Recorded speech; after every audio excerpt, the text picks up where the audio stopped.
Alors écoutez, cet après-midi est une après-midi de type voyage dans le temps. On vient de faire le passé, on va être dans le présent et puis on finira en beauté par le futur, euh, dans la mesure où il est important à la fois de regarder d'où on vient, les challenges et les contraintes que l'on peut avoir aujourd'hui, et puis bien évidemment se projeter un petit peu parce que on a tous besoin de rêver, et je pense que c'est aussi le rôle de la SF2M d'emmener ses rêves vers une certaine réalité. Alors, cette table ronde, on a choisi volontairement d'avoir une table ronde d'utilisateurs de matériaux et non pas de fabricants de matériaux. Pas de sidérurgiste, il n'y a pas de fabricant d'aluminium, il n'y a pas Saint-Gobain. On est dans une logique un petit peu différente.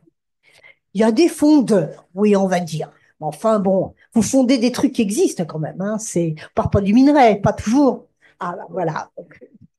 Et donc, pour cela, nous avons choisi de représenter en gros deux secteurs qui sont un peu clés, hein. La mobilité d'une part et l'énergie d'autre part. Donc, on va demander à chacun des participants de se présenter en 3 minutes à peu près, hein, de façon à vous positionner par rapport à la salle avant que l'on attaque sur un certain nombre de questions qui nous sont apparues comme un peu communes au point de vue des problématiques. Donc, voilà, je vais passer la parole en premier à Madame Burlet, voilà, c'est bon, on va y arriver, donc, qui est au CEA et qui va nous expliquer qui elle est et ce qu'elle fait. Bon, bonjour à tous. Donc, alors effectivement, je suis au CEA. Alors, je suis pas un industriel quand même. Ça m'a un peu frappé tout à l'heure de voir apparaître le CEA plusieurs fois plutôt comme un industriel. On est un EPIC. Enfin, on est aussi un centre de recherche. Alors, effectivement, là, je vais prendre la parole. Donc, je suis au niveau de la direction des énergies du CEA. Et en fait, en tant que, je dirais, pas développeur de matériaux, mais en fait, en tant que demandeur de matériaux. Donc, ce qui est important, c'est de ne pas oublier que le CEA, c'est énergie atomique et énergie alternative. Il faut quand même pas oublier parce que souvent les gens oublient la moitié. Donc en fait, effectivement, nous en tant que demandeurs de matériaux avec des propriétés, on a le nucléaire et le non nucléaire. On est vraiment aujourd'hui sur ces deux aspects-là qu'il faut absolument ne pas opposer d'ailleurs, mais vraiment c'est une complémentarité. Donc on a beaucoup de problématiques matériaux côté nucléaire. Donc c'est ce qui est à gauche sur ce petit schéma. Bon, en fait, on va travailler pour le nucléaire actuel, c'est essentiellement du problème de prolongation. Le, Le micro, allez. de prolongation de durée de Je ne vie. sais pas s'il marche là. C'est pas moi qui fais tout. Là, ça marche. Voilà. Donc, je disais, à gauche, vous avez l'aspect nucléaire. Donc, le nucléaire actuel où la problématique essentielle, c'est la durabilité, c'est la prolongation. Vous avez le nucléaire, j'ai envie de dire, de demain, c'est les petits réacteurs modulaires. Vous avez le nucléaire d'après-demain, qui est la fusion. Donc, c'est une perspective plus lointaine. Et puis, à droite, vous avez effectivement les énergies alternatives. Donc, on a essentiellement le photovoltaïque. Qui dit photovoltaïque dit beaucoup d'intermittence. Donc, on se pose des tas de questions côté batterie et côté hydrogène. Donc, tout ça, ça nous fait un cahier des charges énorme. Et en fait, pour nous, les drivers, les mots-clés, c'est la performance, c'est la durabilité, ça c'est extrêmement important. Tout ce qui est aussi impact environnementaux, parce que par rapport aux recherches qu'on faisait il y a quelques années, on se pose des questions qu'on ne se posait pas à l'époque. Donc, tout de suite, les problèmes matériaux critiques, empreintes environnementales, etc.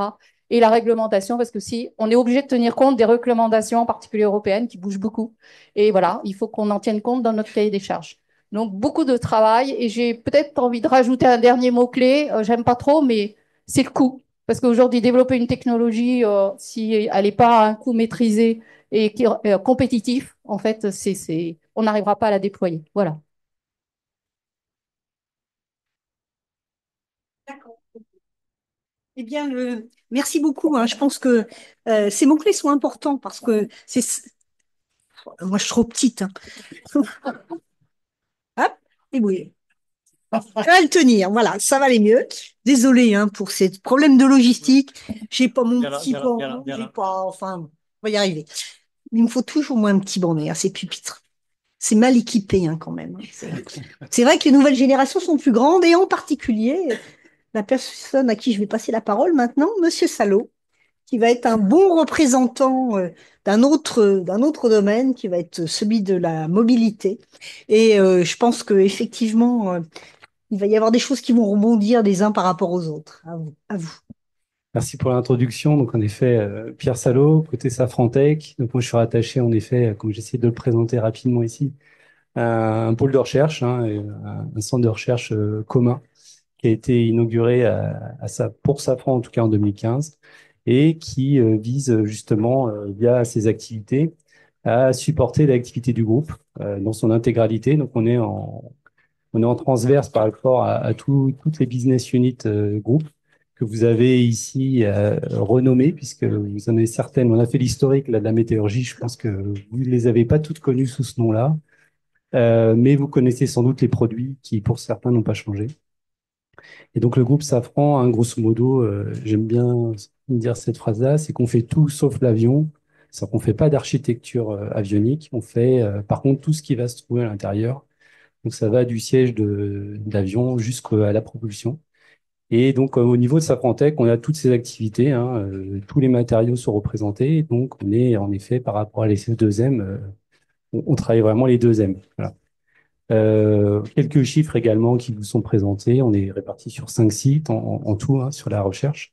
Et donc, nous, en tout cas, ce qui me concerne, on est spécialisé dans la partie matériaux et procédés. Et donc, rapidement, sur la deuxième slide peut-être,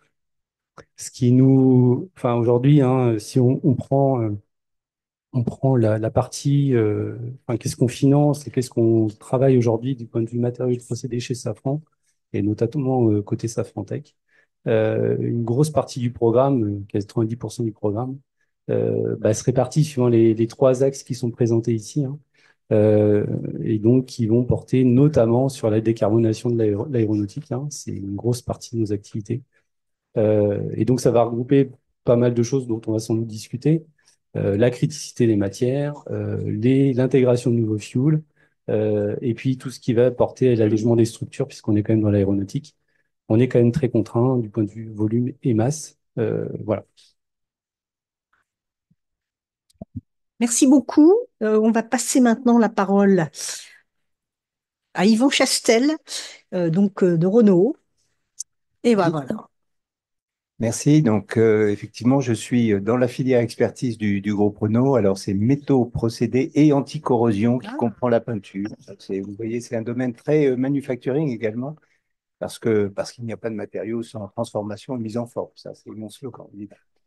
Donc, quelques rappels, on va dire, parce qu'à moins d'être ermite, je pense que tout le monde connaît l'actualité automobile à travers la presse en termes de transformation majeure que nous vivons.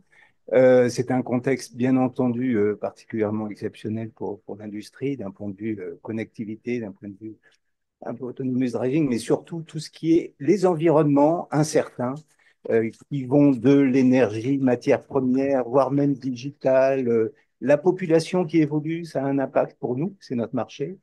Mais tous les contextes sociétaux, évidemment, nous impactent.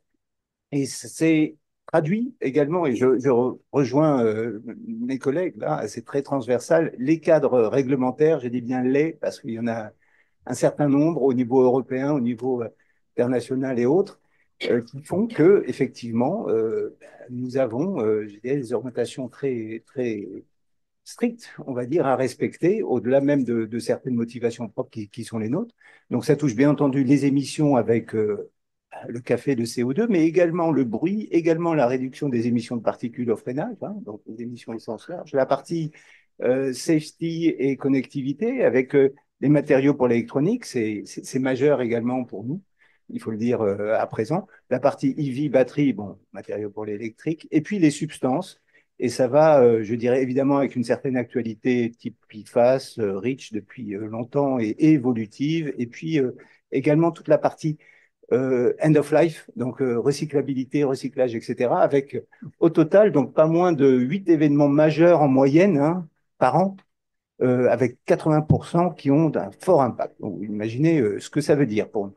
Donc, c'est vraiment très important. Alors, ça se décline avec, par exemple, des leviers qui sont pour nous l'évolution du mix énergétique, c'est-à-dire le passage à une électrification importante, hein, qui est voulue par certains et qui est très, très importante, bien entendu. Plus globalement, la neutralité carbone qui se décline avec beaucoup, beaucoup d'actions très différentes, du manufacturing jusqu'à à tout ce qui est évidemment la supply chain.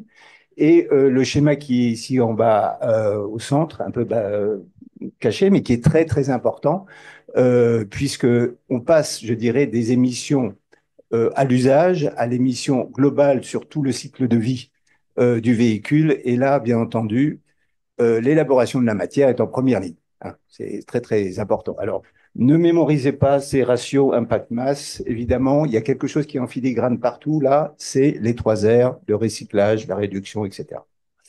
Voilà. Ensuite, dernier point très, très important, c'est les matières critiques. L'or noir a été cité, mais de façon générale, tout ce qui est supply chain est majeur pour nous. Et puis, le dernier schéma, j'oublie pas, le coût, la performance industrielle, c'est majeur.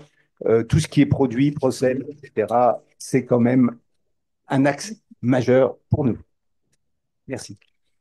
Merci. Je pense qu'il ne reste plus qu'une seule personne. Ça va être assez facile là, quand même, hein.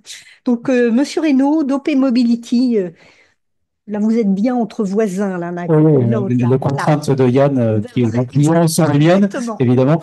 Yvan, pardon. OP Mobility, vous le connaissez peut-être sous l'ancien nom, Plastic Omnium. Pourquoi on a changé de nom? Parce qu'on est aussi en train de changer.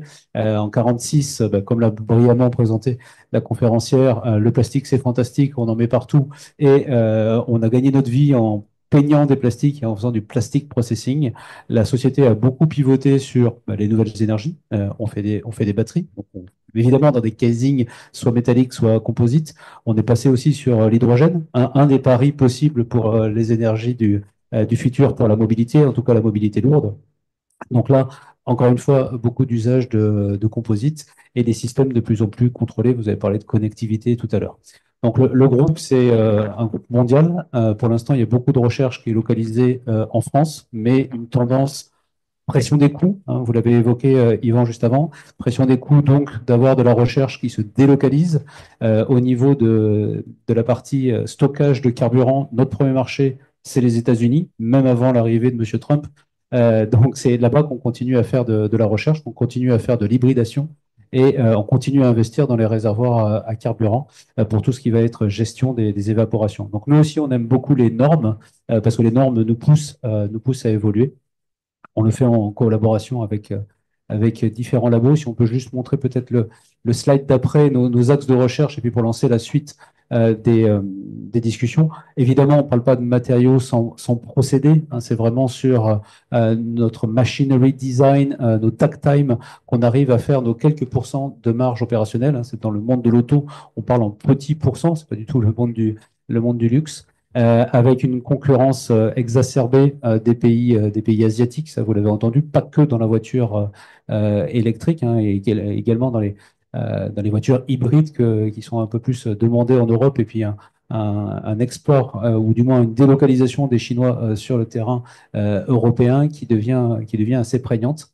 La transition énergétique, nous aujourd'hui on a choisi de ne pas choisir. Et donc, on adresse effectivement des solutions de batterie avec différentes chimies. On a soutenu des sociétés comme Tiamat Energy pour faire du sodium-ion, pour le faire en France. On est actionnaire de Vercor pour avoir une filière française au niveau de cette production de batteries. Mais comme je vous l'ai dit, on regarde aussi l'hydrogène. On est en train de construire une très grosse usine qui livrera un de vos concurrents pour commencer sur les réservoirs qui sera produit juste à côté de Compiègne. Et là, c'est vraiment que du composite et on a parlé de prix. Comment j'arrive à réduire ma quantité de carbone pour baisser le prix de ce stockage? Les PFAS, on a investi énormément sur les piles à combustible. Il y a des PFAS dans la pile à combustible. Et là, on nous dit, ben non, vous enlevez les PFAS. Bon, donc encore un investissement, mais avec votre aide et puis avec la recherche sur les matériaux, on va arriver à trouver une solution de remplacement. Merci. Je passe la parole à Bruno, hein, pour la première question. Voilà. Donc, en fait, avec Daniel, on a articulé cette table ronde. Après, merci, c'est pour cette présentation tour de table en 3 parties. Donc, la première partie, hein, je pense que vous l'avez déjà tous. Vous m'entendez? Oui, ça marche, ouais. Donc, vous l'avez déjà tous plus ou moins introduit, hein. On est aujourd'hui dans un contexte économique, dans un contexte géopolitique, dans un contexte de transition et d'impact environnemental. Ça a évidemment des impacts sur le choix des procédés, sur le choix des procédés de mise en œuvre des matériaux dans vos industries. Et donc, on va tourner sur un certain nombre de questions sur cette thématique-là. Et je vais m'adresser en premier à Monsieur Pierre Salot, si vous pouvez prendre le micro. Dans le domaine de l'aéronautique, ces problématiques de matériaux critiques, qu'est-ce que ça veut réellement dire? Est-ce que vous pouvez nous en dire un peu plus? Oui, bah, donc, du coup, quand on voyait un peu dans l'historique qui a été brossé juste avant, on a en effet, dans les dernières années, plutôt une activité où on considérait que la matière était relativement disponible, hein. Alors, il y a des aspects coûts, évidemment, qui sont toujours prégnants dans l'industrie, mais néanmoins, ça restait quand même des choses relativement abordables. Voilà. Et donc, il y a quand même beaucoup d'équipements qui ont été développés dans l'aéronautique. On est contraint en termes de masse et de volume, hein. Donc notamment sur tout ce qui va être équipement électrique, hein, voilà. Et donc bah, certaines matières aujourd'hui deviennent plus difficiles à justement à approvisionner. Les supply chains se tendent et donc bah, il y a en effet des contraintes de plus en plus fortes sur ces produits-là. Donc on parle en plus d'hybrider ou d'électrifier les aéronefs. Donc c'est une contrainte supplémentaire puisque le volume au final d'affaires va croître. Donc, c'est un enjeu qui nous pousse à, ben, voilà, à redéfinir des supply chains, à réinvestiguer certains systèmes. Donc voilà, donc c'est des contraintes, on va dire, géopolitiques aujourd'hui, hein, qui se dessinent. Euh, mais c'est aussi des opportunités, je dirais, pour la recherche et pour la météorologie, puisque bah, il va falloir, grosso modo, réinvestiguer des systèmes qui peut-être ont été moins regardés dans le passé puisque c'était plus facile de travailler avec des systèmes tout de suite performants. Et donc, il va falloir les développer. Voilà. Donc, c'est un premier axe pour moi en effet, de discussion et de travail avec les laboratoires, on va dire, aujourd'hui, hein, et qui peuvent offrir justement comment dire, des perspectives à la recherche, notamment du point de vue des matériaux et de la météorologie. Merci beaucoup. Monsieur Jastel, justement, je voudrais vous demander le micro. Oui, dans une supply chain tendue, dans la mondialisation de l'automobile, ça doit pas être facile aujourd'hui. Slogan, gardons la maîtrise de nos matières. Ouais, Ça, chez Renault, très important. ouais. Oui, les matières critiques, comme vous disiez, sont maintenant essentielles pour toute une série. Oui, pour toute une série de nouvelles technologies que nous développons. Et donc, en lien avec mon slogan, je dirais, il y a la partie souveraineté, hein, c'est un grand mot, mais c'est évidemment à mettre en place. Alors, je ne parle pas des matières actives pour les batteries qui sont essentielles. Là, on est d'accord, c'est un vrai sujet, on est vraiment pas, je dirais, maître de la supply chain jusqu'au minerai, hein. Il faut en avoir conscience. Donc il y a ceci, il y a tout ce qui est, je l'ai cité, technologie électronique, c'est majeur. Et puis un point qui est très important, hein, il y a le Critical Raw Material Act Hmm. qui, j'espère, va nous aider, hein, dans cette maîtrise de nos matières, avec la définition des matières critiques et des matières stratégiques. Et parfois, on ne pense pas, mais bon, voilà, l'aluminium, ça peut être stratégique. Hmm. Et donc là aussi, il faut quelque part garder la maîtrise de ceci. Hmm. Bien sûr, le cuivre, par l'électrification, le cuivre. Donc il y a parfois des matières auxquelles on ne pense pas. Bon, sinon, il y a tout le tableau de l'or noir, et etc., qui est évidemment à maîtriser. Hmm. Monsieur Reynaud, dans votre domaine, Bah, criticité, c'est. c'est une grosse criticité, la supply chain. Je vais prendre un autre exemple d'un constructeur chinois pour parler un peu de mondialisation. On n'est jamais awardé sur une pièce sur la durée de vie du véhicule. Tous les ans, cette pièce est remise en cause.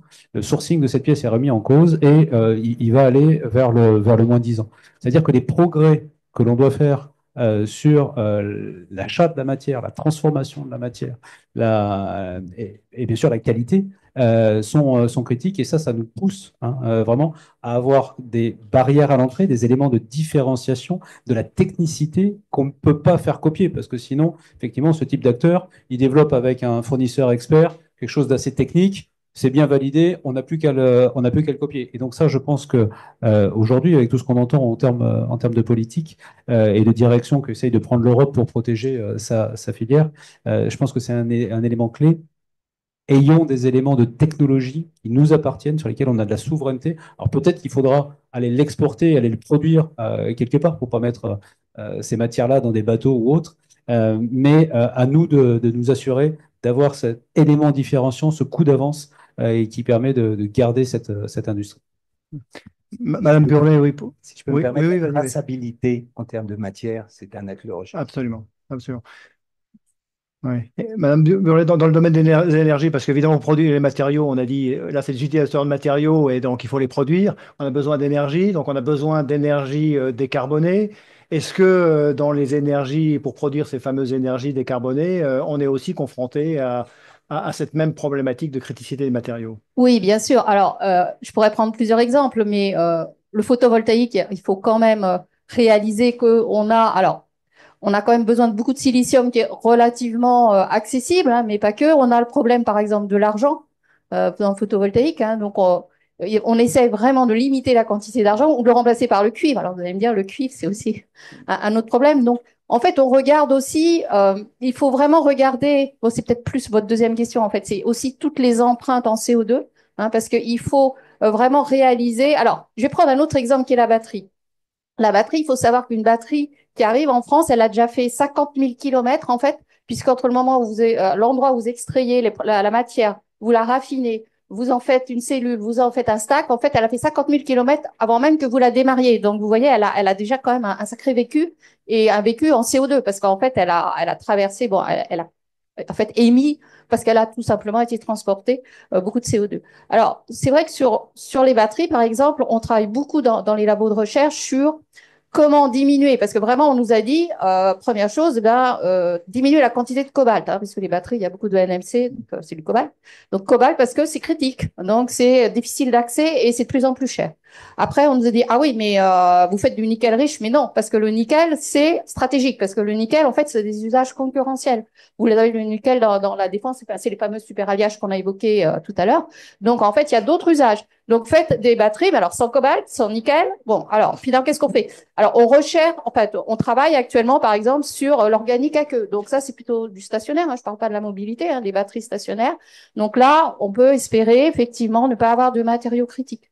Voilà. Donc, il y a, en fait, là, je prends un peu une casquette recherche, hein, parce que comme je suis au CEA, c'est comme dans mon ADN, si je puis dire.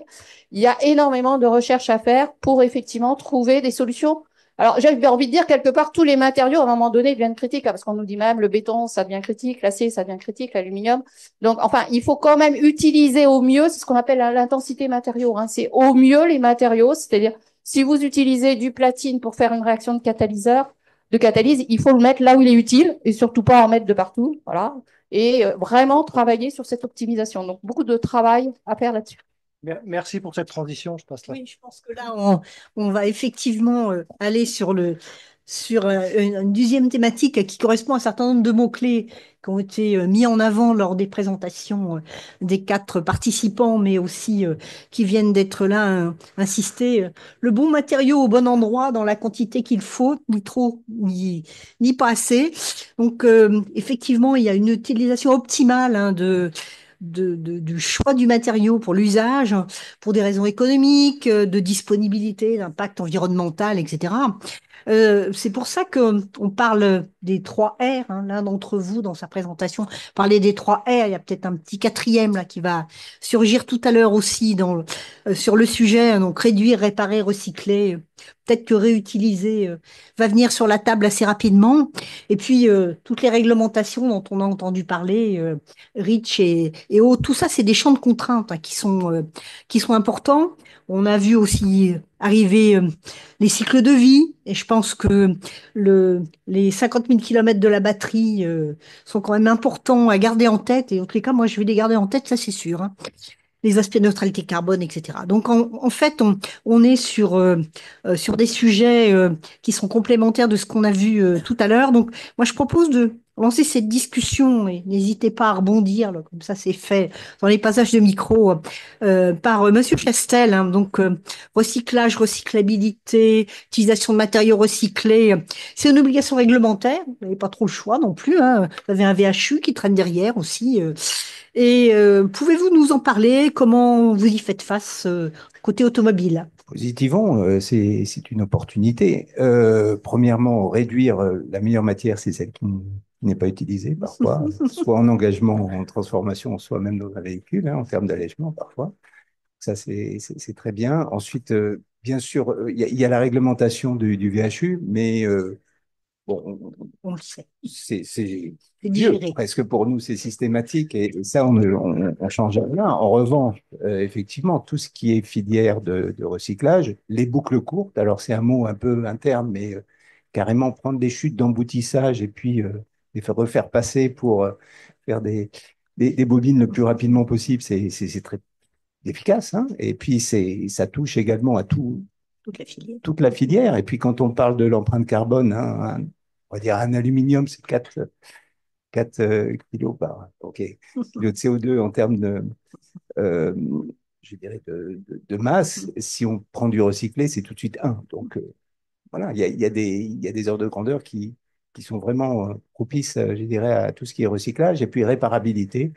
Bon, il y a par exemple le programme Refactory, sans faire, je dirais, de publicité, avec également l'accompagnement de toute la filière d'un point de vue formation, compétences, parce que réparabilité, bien entendu, aujourd'hui, l'automobile est très établie, et avec l'arrivée à la fois de l'électrique et puis de tout ce qui est en préparation d'un point de vue réparabilité, il y a par exemple le campus de Flins qui est lancé. Je pense que vous avez un voisin là qui doit pouvoir Oui, oui, compléter sur le même sujet. Hein. Vous avez des exactement sur le même sujet. problématiques Puis, voisines. comme on est dans une école, je vais lancer des sujets de recherche. Nous, aujourd'hui, on avait travaillé avec les écoles de Lyon sur effectivement du plastique reparable. Alors, du plastique dopé, chargé, qui permet de réorienter les fibres qui auraient pu avoir un petit crash, un tout petit un choc parking, on va dire, à quelques kilomètres heure. Bon, après, en termes de recyclage, nous, on a trois types de pièces. En fait, on a les pièces qui sont cachées, un réservoir, vous le voyez jamais. Donc là, on fait du recyclage direct. Il y a pas d'aspect, il y a pas de toucher, il n'y a pas de couleur. Là où on est un peu embêté, c'est sur les pièces d'aspect justement, on doit les peindre. Hein, donc, je ne parle pas d'un pare-choc d'un utilitaire, je parle de la dernière Renault 5 que vous avez mis et dont on a la fierté de vous livrer le pare-choc. Jusqu'à 20% de matière recyclée, pas de problème. On sait encore mettre le primaire d'accrochage et la peinture et ne pas avoir de défaut de peinture. Dès qu'on va aller chercher les 30-40%, qui est la cible qu'il faut qu'on atteigne, là, on va avoir deux types de problèmes. La fragilité de la pièce sur les températures basses et la qualité de la peinture. Donc là, il y a plein de champs de recherche. On a parlé de beaucoup des jeunes en ouverture. Il y a vraiment encore beaucoup, beaucoup de travaux sur les matériaux. Après, comme on parle d'empreinte carbone, je voudrais donner quelques ordres de grandeur. La Citroën Ami, elle est grise. Bon, on pourrait très bien faire du jaune La Poste. Sauf que c'est pas ce teint et masse, c'est pas du tout le même impact en grammes de CO2. Ça, je pense que vous le mesurez complètement chez Renault. Toute la partie soit teint et masse, soit peinture, ça n'a pas le même impact. Autre exemple, l'hydrogène. L'hydrogène, aujourd'hui, c'est un liner en HDPE avec de la fibre de carbone enduite de résine autour. Donc évidemment, on travaille beaucoup sur la résine. Pourquoi on travaille beaucoup sur la résine? Parce que cette résine, on va la passer au four, autoclave, et on va consommer du 80-100 degrés pour le four pendant 2 heures.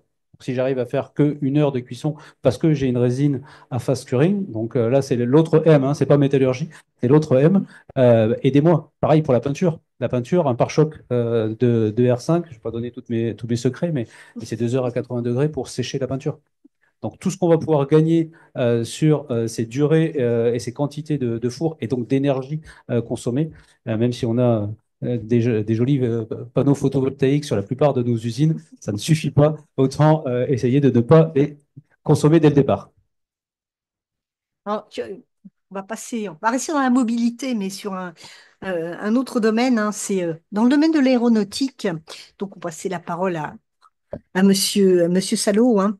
Vous savez réduire, parce que alléger, ça compte, hein, tout kilo qui vole est important, il n'y a pas que celui qui roule, tout en améliorant les performances. Peu de gens savent que c'est peut-être pas votre truc, le recyclage, hein, vu la durée de vie des avions.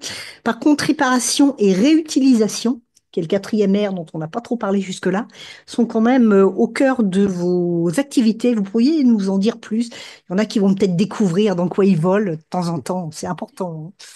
Donc en effet, oui, dans l'aéronautique, la réparation, c'est quelque chose qui est assez développé au final.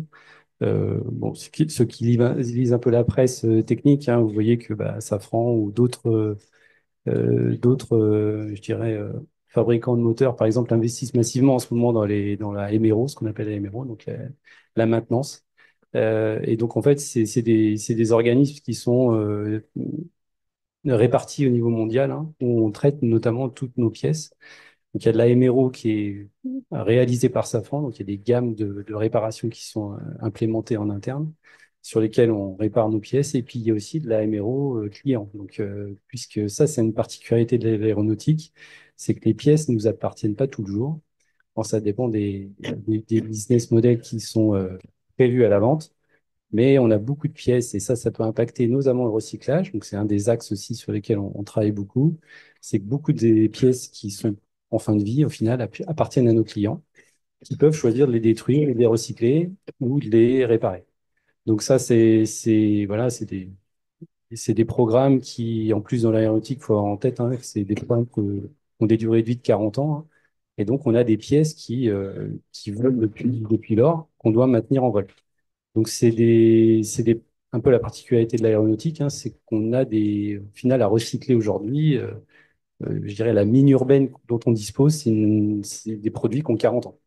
Donc, des conceptions anciennes qui n'étaient pas forcément celles qu'on choisirait aujourd'hui. Donc, ça, c'est quelque chose d'un peu particulier et sur lesquels on travaille pour justement améliorer le futur, notamment en termes de recyclabilité des produits. Donc ça implique des aspects business, hein, en termes de vente des produits qui appartiennent au produit final, de localisation aussi des produits en fin de vie. C'est aussi les produits finissent dans le monde, hein, entier. Et puis après, les filières de recyclage qu'on peut mettre derrière. Et si on arrive à démonter nos produits et à les réintégrer directement, puisqu'on suit toutes nos pièces, hein, on est aussi capable, avec des modèles de durée de vie, on parlait pas mal aussi juste avant des compétences fortes en France sur le lien entre la mécanique et les matériaux, et c'est vrai, c'est une de nos particularités. Donc, on est capable de prédire, en tout cas de monitorer l'état de santé de nos pièces et de savoir si elles peuvent continuer à voler encore des dizaines d'années ou pas. Donc ça, c'est quelque chose aussi qui est en développement et qu'on essaye d'introduire sur de plus en plus de produits. Merci. En fait, Madame Burlet a insisté au départ sur le fait qu'il fallait pas oublier le nucléaire, hein, et que il n'y avait pas que les nouvelles technologies et que ça restait quand même fondamental, en particulier pour avoir de l'énergie verte. Est-ce que vous pourriez nous parler des enjeux du recyclage du combustible, hein, dans cette filière, voire des enjeux du recyclage de façon générale, hein, mais je pense pendant qu'on est sur le sujet, c'est quand même Je peut-être pense important. je Mais pense là, que Yves en parlera peut-être mieux que moi sur le. peut-être. Non, il veut pas. parlera Alors pour- voilà. Bon. Ah ouais, alors là, je sens que je vais prendre Là, des risques. là, on est dans le subliminal, hein, quand même, hein, Ouais, ouais. Bon, c'est sûr que le recyclage du combustible, hein, dans le nucléaire, c'est quelque chose qui est maîtrisé, hein. Donc, vous savez très bien qu'en France, on est parti dessus, hein. Donc, en fait, quand on sort le combustible d'AREP, effectivement, on l'envoie à La Hague. On est capable, effectivement, de le recycler pour en faire du MOX. Donc, on le recycle pas un certain nombre de fois, mais c'est une façon quand même de limiter, effectivement, la quantité d'uranium primaire dont on a besoin. Donc, c'est vraiment indispensable. Alors, vous savez ou pas que la surgénération, elle était justement là pour ça, hein. C'était à l'époque vraiment fait pour effectivement être un surrégénérateur, par définition, il n'a pas besoin de nouvelles matières et il recycle en permanence. Donc, c'était vraiment l'objectif. Alors, vous savez que ça a été compliqué. On va pas refaire l'historique, hein. Bon, il y a eu l'arrêt d'Astrid, l'arrêt de Superphénix, et puis de tout ce qu'on avait redéveloppé sur. Ça va peut-être revenir parce que effectivement, on a ce sujet-là. Alors, il faut bien avoir en tête que euh, donc aujourd'hui, on a effectivement ces REP, les EPR. Bon, les EPR, on a parlé coût, hein, donc on a un vrai sujet sur le coût des EPR actuellement. Bon, et on regarde beaucoup en ce moment, c'est ce que je disais, c'est un petit peu le nucléaire de demain, pas d'après-demain, hein, tout ce qu'on appelle les SMR, les AMR. Alors désolé pour tous ces sigles. Tout ça, c'est des réacteurs modulaires, donc qui sont plus petits, qui sont censés être beaucoup plus faciles à manipuler, qui demandent moins de sécurité. Donc ça, c'est extrêmement important. Par contre, il y a plein de technologies différentes. C'est ce que les gens n'ont pas trop compris, c'est que quand on parle de SMR, c'est Small Modular Reactor.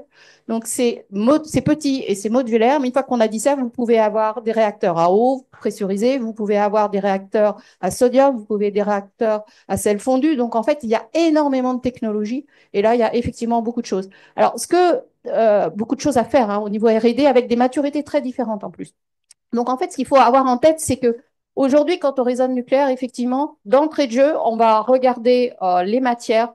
On regarde beaucoup cette notion d'intensité matériaux qui, au début, moi, me perturbait un peu, mais ça veut dire quoi? C'est le nombre de kilos de matière nécessaire pour des gigawattheures. Enfin, vous voyez, on regarde vraiment ça et on compare effectivement les REP avec les nouveaux petits réacteurs. On compare ça au PV, on compare ça à l'éolien et effectivement, on a des variations qui sont quand même assez conséquentes. Et on en revient. Alors là, je mélange en même temps, mais tout est tellement contraint. Et la difficulté pour moi, c'est qu'il faut prendre tout ça en compte. Donc, on a des problèmes effectivement d'intensité matériaux. Donc, il faut avoir le moins de matière possible pour produire un maximum d'énergie. Vous avez toutes ces notions effectivement de matériaux plus ou moins critiques, plus ou moins accessibles, etc. Et toutes ces notions aussi de recyclabilité, recyclabilité à un maximum et d'introduire des matériaux recyclés, ce qui n'est pas du tout facile. Parce que là, on parle nucléaire, mais c'est vrai que ne serait-ce que si vous raisonnez une batterie même, la matière recyclée, elle n'a jamais exactement les mêmes propriétés que la matière nouvelle. Et donc, en fait, d'incorporer des taux de matériaux recyclés, c'est quelque chose qui dépend vraiment de la recherche. Alors, je vais prendre un dernier exemple très court. Aussi, par exemple, alors sur l'hydrogène, on parle beaucoup de platine. Et en fait, on dit qu'on a besoin que ce soit les piles à combustible ou les électrolyseurs à basse température, on a besoin de platine, hein, ce qui est bien un matériau qui est très critique. Et en fait, on me dit, mais attendez, on sait, Johnson Matthey sait faire depuis des années du platine. Et c'est vrai que le platine que vous achetez, en fait, à 70%, c'est du platine recyclé. Et ce que vous savez peut-être pas, c'est que c'est du platine recyclé de pot catalytique. Et que demain, il y aura plus de pot catalytique. Donc, on m'a dit, ah ben oui, mais donc, en fait, ta source de platine, voilà. Et donc, recycler du platine qui vient d'une pile à combustible, ben, c'est pas les mêmes procédés parce qu'il n'est pas dans le même état. C'est plus compliqué, ça va coûter plus cher que du platine qui vient d'un pot catalytique. Donc, tout ça pour dire, on est dans un système extrêmement contraint où il faut absolument prendre tout en compte et sans oublier rien. Et voilà. Donc, beaucoup de sujets. Là, on est dans une école d'ingénieurs. Je pense que les jeunes, ils ont des challenges colossaux devant eux. Il y a vraiment de quoi faire. Et les matériaux peuvent vraiment jouer un rôle très important. Merci. Ben justement, vous faites parfaitement les transitions avec la dernière thématique de la table ronde. Dans cette dernière thématique, en fait, on va s'intéresser maintenant à la partie un peu recherche. On a déjà beaucoup parlé, hein, il y a besoin de beaucoup de recherche, hein. On voit pour les différentes raisons qui ont été évoquées sur les contraintes matériaux, les nouveaux cahiers des charges. Donc, il y a besoin d'énormément de R&D. La question qu'on se pose, c'est la R&D elle-même, comment elle doit évoluer face à ces challenges? Quelles sont les nouvelles solutions? Qu'est-ce qu'on doit faire en termes de R&D? Comment on doit réinventer? Comment on doit collaborer entre filières? Voilà, c'est un peu une question un peu ouverte que je vais vous poser les uns après les autres sur la partie R&D. Monsieur Reynaud, si vous voulez entamer. Merci, oui, je vois bien.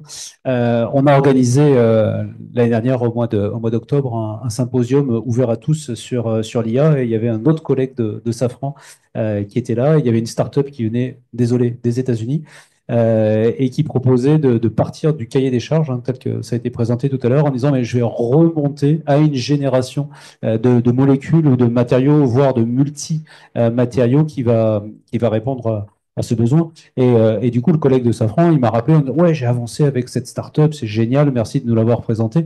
Donc, on a beaucoup de sujets en commun, même si les applications sont très différentes sur de la partie corrosion, traitement de surface, sur les parties matériaux composites, on a beaucoup à partager. Aujourd'hui, quand on a présenté au CES de Las Vegas en janvier une batterie, un battery pack, parce que nous, on ne fait pas les cellules, on assemble les cellules dans des packs, qui peut faire 50% de moins de poids sur sa structure, 30% de CO2 en moins pour le produire, et puis surtout, je pense que pour les clients automobiles, 10% de coûts en moins.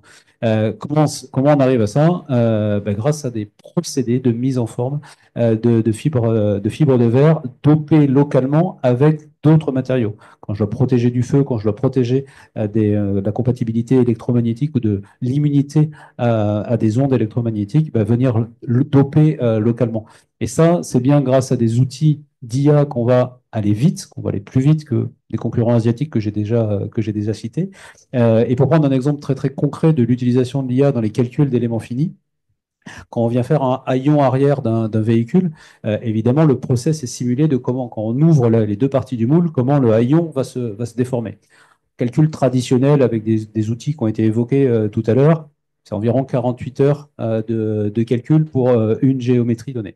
En mettant du neural concept et en accélérant sur un certain nombre de points, de ne pas faire des éléments finis, mais utiliser un modèle pré-entraîné sur des haillons qu'on a déjà fait par le passé, parce que ça fait 25 ans qu'on en fait, on arrive à passer ce temps de calcul de 48 heures à 10 minutes. Et donc là, je redeviens compétitif en France par rapport aux autres géographies qu'on a évoquées.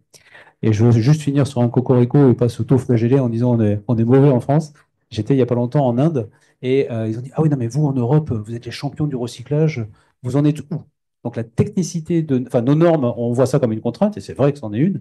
Par contre, ça peut nous donner sur certains aspects des avantages concurrentiels et donc les autres pays savent qu'on est en avance sur tel ou tel point et viennent chercher la technologie. Je pense que le CEA était également là-dessus. Merci.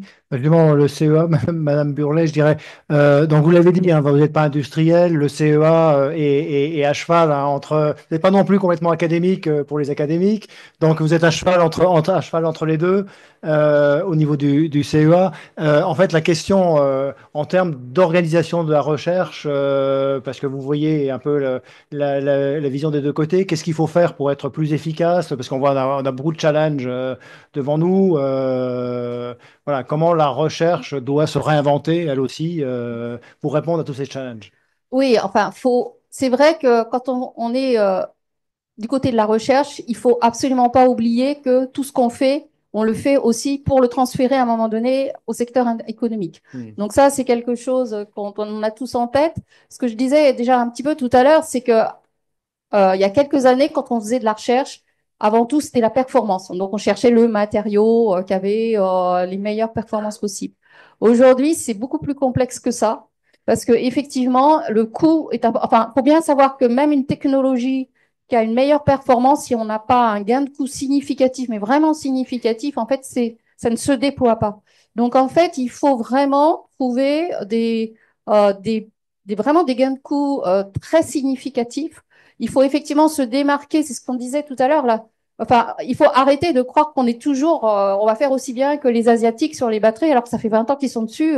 Enfin, je dirais pas que c'est perdu d'avance, mais enfin à peu près quoi. Donc en fait, il faut mieux carrément se positionner sur la génération d'après et essayer vraiment de. C'est ce qu'on disait aussi. Il faut vraiment jouer sur notre caractère différenciant. Et c'est vrai qu'en France. On a de très bons mathématiciens, on est en IA parce que moi aussi je travaille sur ces sujets-là, sur les batteries et l'hydrogène. On a vraiment, je pense, des atouts, ce qu'on appelle des atouts. À nous de les transformer et de faire en sorte surtout que les industriels, on accompagne aussi, nous suivent. C'est-à-dire, il faut absolument garder en permanence le dialogue avec les industriels, ce qui n'est pas facile. Hein. Si on regarde, par exemple, dans le cadre de France 2030, vous suivez ou pas, je sais pas, mais l'État a mis en place ces notions de stratégie nationale d'accélération avec les PEPR qui sont financés tout à fait en amont et les industriels pas du tout impliqués. Les industriels de l'autre côté, on nous dit, mais en même temps, il faut que vous fassiez la passerelle. Donc, enfin, l'État, c'est voilà, donc débrouillez-vous. Maintenant qu'on a fait un truc complètement à part, faites en sorte que ça cause. Donc, on y arrive. Mais il faut effectivement, vraiment, j'ai envie de dire, je me retourne vers mes collègues, il faut qu'on arrive à dialoguer. Mais il faut aussi que nous, chercheurs, il faut qu'on arrive à écouter, à entendre ce que disent les industriels, mais il faut aussi qu'on soit force de proposition, parce que des fois, on prend quand même beaucoup de recul, hein. On peut prendre plus de risques que nous, parce qu'on va regarder des solutions qui, a priori, bon, ne vous intéressent pas dans un prime abord. Et je veux dire, c'est aussi notre rôle, hein, de prendre des risques. Mais il faut absolument qu'on arrive à partager. Moi, je reviendrai vraiment sur cette notion aussi d'intelligence artificielle. Il faut qu'on arrive à partager des données. Parce qu'en fait, il faut qu'on ait des retours d'expérience des industriels sur les matériaux aussi que les gens des chercheurs développent. Quand vous les utilisez, il faut qu'on ait du retour d'expérience et qu'on partage les bases de données parce que c'est ça qui fera que l'intelligence artificielle, elle sort des choses intelligentes que si les bases de données sont bonnes et sont qualifiées, quoi. Donc sinon, voilà. Donc moi, j'ai envie de lancer un petit peu là le débat. C'est est-ce que vous seriez prêt à partager plus de données, faire des bases de données vraiment, parce que pour les matériaux, ça coûte cher hein, d'avoir des données expérimentales. Donc, partageons nos données pour essayer de vraiment progresser. La data est précieuse, Mm. ça, on va pas dire le contraire. Euh, oui, oui, non, mais il y a beaucoup de data différentes. Je pense que quand il s'agit, je dirais, de développement, d'avoir des données sur les caractéristiques pour la simulation ou pour autre, c'est clair qu'il faut les partager. Et je Mm. pense d'ailleurs qu'aujourd'hui, c'est intégré beaucoup dans les logiciels de calcul. Mm. Bon. Et après, c'est quelque chose, de toute manière, de tout temps, je dirais, il y avait le logiciel et puis il y avait la base de données qui était propriétaire. Mm. Ça reste le cas. Et c'est précieux. Mm. Moi, Oui, tant qu'on est sur le partage, justement, parce que je pense qu'il y a un mot-clé que je sais que vous aimez bien, c'est-à-dire que le partage, c'est la cross-fertilisation. Est-ce qu'on peut partager d'autres choses? Est-ce qu'on peut aller au-delà? oui, oui, il y a beaucoup d'outils de toute manière qui sont complètement transversaux. Les outils d'IA, enfin, pour remettre un peu les choses dans un contexte de temps, parce Oui, que les outils, c'est gagner du temps, de l'argent, oui, évidemment, etc. J'ai indiqué, on est passé à 100 semaines pour développer un véhicule. Je sais pas si vous réalisez. mm, 100 semaines pour développer un véhicule. Donc, évidemment, une thèse, c'est 3 ans, à peu près, hein. ouais, Donc, vous imaginez un petit peu les décalages dans le temps qu'il faut gérer. Et c'est à nous, je dirais, à les gérer, hein, bien entendu, à préparer l'avenir et puis à intégrer progressivement les sujets d'innovation en termes de matériaux et de procédés. Ensuite, un autre point qui est très important, le numérique nous aide beaucoup. Industrie 4.0, pour nous, c'est le quotidien aujourd'hui. Et ça va du modèle numérique digital twin total, etc. Et on est en train de descendre dans les échelles, pas autant que je le souhaiterais par rapport à l'aéronautique, hein, il faut le dire, ou le nucléaire, mais c'est quelque chose qu'on pousse énormément. Voilà, donc après la cross-fertilisation, je n'ai pas oublié la question, je viens presque de le mm, déclarer. ouais, Je dirais, si on peut effectivement, et pour nous par rapport au cycle de temps et de développement qui sont les nôtres, bénéficier, je dirais, de tout l'écosystème qui est mis en place par les autres secteurs, c'est naturellement mm, très, très appréciable. mm. Voilà. Après, il y a d'autres sujets un peu clés, je pense qu'on oublie parfois. Sujet mécanique des matériaux, démontabilité, c'est un mot-clé qui n'apparaît pas assez. Je veux dire, on parle de recyclage, etc. Et je pense que, bon, on conçoit pour être démontable et c'est très important pour beaucoup de sujets. Mm. Après, bien sûr, il y a cross-fertilisation. Je dirais, il est clair que, je dirais, c'est toute une filière, Mm. si je parle d'automobile, et donc on fait très peu de matériaux nous-mêmes, évidemment. Donc c'est toute la filière qui tire, et c'est en termes de matériaux très très appréciable. Monsieur Salo, en termes de R&D, on a beaucoup parlé de IA. L'IA, ça permet effectivement de faire un certain nombre de choses, on a dit. Mais au bout du compte, il va falloir faire un matériau, il va falloir l'élaborer en laboratoire, le tester. Est-ce que c'est pas là que le bas blesse? Bah, en général, c'est en effet ce qui fait enfin, c'est une identification qu'on a pu faire en interne, puisque nous, on a en effet pas mal travaillé sur les échelles basses, donc de la métallurgie numérique jusque justement aux propriétés mécaniques. Et donc, ce qu'on développe actuellement avec certains d'entre vous d'ailleurs, c'est ce qu'on appelle la boucle courte, c'est-à-dire de fermer la boucle à partir d'une idée matériau, d'aller rapidement vers la conclusion, on va dire, des propriétés, et donc un redesign circulaire. Euh, donc ça suppose effectivement des bases de données, ça suppose aussi des bases de données intelligemment utilisées, parce que des données, il y en a, en fait, au final, il y en a trop aujourd'hui. Il y en a beaucoup. Par contre, elles n'ont pas toutes la même valeur en termes de pertinence par rapport aux connaissances qu'on cherche à utiliser. Donc ça, c'est quand même aussi quelque chose où on a besoin des laboratoires, je pense, c'est avoir la capacité à prendre du recul sur les données qui sont générées par ailleurs d'un point de vue international. On parlait, il y a beaucoup de sujets qui sont importants là, et qui ont été évoqués, c'est la notion de transfert.